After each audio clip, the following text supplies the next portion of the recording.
Fantastic Beasts and Where to Find Them is the newest film in the Harry Potter universe, and it tells the story of the magical zoologist Newt Scamander, who after the creatures that are the topic of his upcoming book, but after they escape and start to run rampant in New York during the 1920s, Newt, along with the aid of others, must race to get the creatures back in his possession before the wizarding underworld is discovered. Now, I would say that I'm a very casual Harry Potter fan. I'm just not a huge fan of this series. I have nothing against these movies, they're fine films, I just never really latched onto them. I kind of put the Harry Potter films in the same category that I do the Lord of the Rings films. They're really good, I'm just not a huge fan. That's awesome if you like it, totally cool. Everybody likes their own thing, that's just not something that I'm really invested in. Fingers crossed though, because I hope that this movie is better than The Hobbit. But I was actually reasonably excited for this movie. It's got a great cast, a really solid director, and what's cool to me is this is intended to be an anthology film. It's set in the same universe as Harry Potter, but it tells a totally and completely different story. And that's what I liked about this film. It's the return to the Harry Potter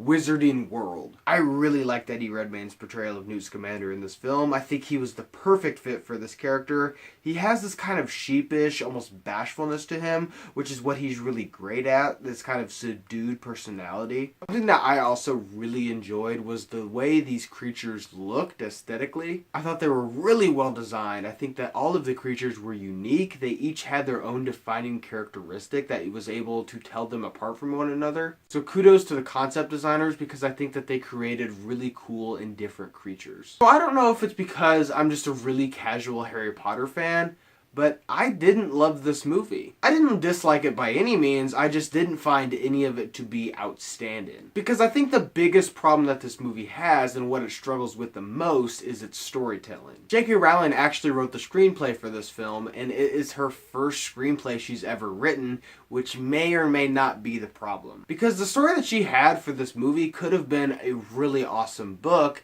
Unfortunately, I'm here to judge the movie, and I don't think that that idea really transferred well to film. And the fact that this is her first screenplay that she's ever written kind of shows, because this is a very sporadic, almost unfocused film. There are several subplots going on at the same time in this film, and I only really found one of them interesting, and that's with Newt Scamander trying to find all these creatures and put them back in the suitcase. Because this movie was really hard for me to follow, because I really wasn't sure why some characters were doing what they were doing, why some characters were in the place that they were. I was just mildly confused for the majority of this movie's runtime. And the biggest problem I have with this film is it wasn't terribly interesting. It piqued my interest very sporadically, and there were scenes that I was interested in, but overall I found the entire experience just sufficiently entertaining. Like, I never really full on checked out of this movie. There wasn't just really any scene in this film that I thought was really captivating. Like, I couldn't really put my finger to one scene in this movie and being like one of those scenes that you're like, oh my god, that one part was so cool. And I think that this movie spends most of its time setting the stage for future films, because it does most of the tropes that most of these movies do that are just meant to set the stage for other films. It name drops, it kind of hints at certain things that are going to happen. It even has a Scooby-Doo ending. And I would have gotten away with it too if it wasn't for you meddling kids. And unfortunately, I feel like this series, the longer it goes on, will become more of a prequel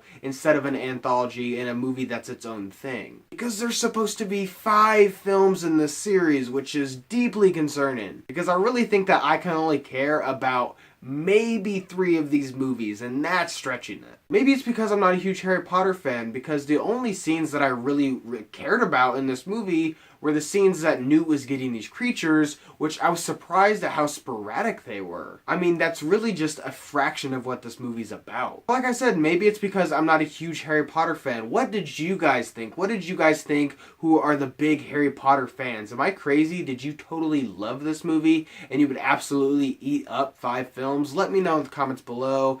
And as always, guys, thank you so much for watching today. I hope you liked today's video. And if you did, click on the link down below, subscribe to my channel, see more movie reviews, movie-related things. Guys, thank you so much for watching, and see you next time.